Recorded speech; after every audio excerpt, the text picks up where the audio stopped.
England, ইংল্যান্ডের Ben stroke, Australia, অস্ট্রেলিয়ায় Mitchell Starc, India, ইন্ডিয়ার বুমরা, পাকিস্তান, পাকিস্তানের আমি অসীম আকরামকে সবসময় পছন্দ করি।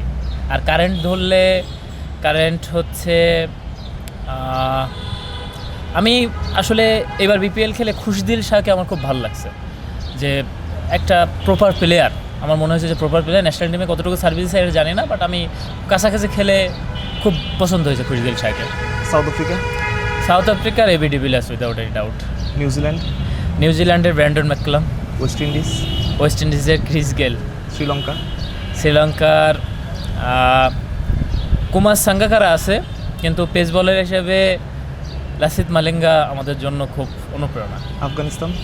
আফগানিস্তানের অনেকে রাশিদ খান বলতে পারে, কিন্তু আমি নাবিকে প্রিফার করব, কারণ সে তার ক্রিকেটটাকে তাদের দেশে ক্রিকেটটার স্ট্রাকচার চেঞ্জের ক্ষেত্রে তার অবদান সবচেয়ে বেশি। বাংলাদেশ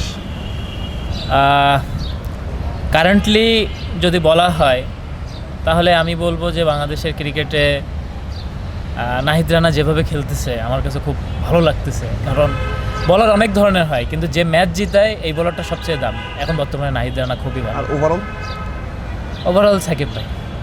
অভিষেকটা হয়েছিল সাকিব আল হাসানের হাত থেকে ক্যাপ নিয়ে, সাকিবকে মিস করা হয় কিনা, এবং আপনি অনেকবার বলেছেন সাকিব আপনার ফেভারিট ক্রিকেটার, মিস করেন কিনা আসলে? না, আমি আসলে সাকিব ভাইকে মিস করি। তার কারণ হচ্ছে আমি আমার লাইফের যখন ফার্স্ট খেলা শুরু করছি, অনেকগুলো বিসিএল থেকে শুরু করে আমি টি10 লিগও খেলতে গেছি, আমি আরও অনেক লিগ খেলছি, ডিপিএলও, সব কিছু ওনার আন্ডারে খেলছি। প্রায় আমার 19-এর পরে 2 থেকে 3 বছর ওনার আন্ডারে খেলা ছিল।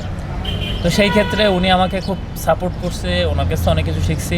অ্যাজ এ প্লেয়ার হিসেবে নো ডাউট যে তিনি ওয়ার্ল্ডের সেরা, এবং ক্রিকেট যে সেন্স ওনার ভিতরে আছে এটা অসাধারণ।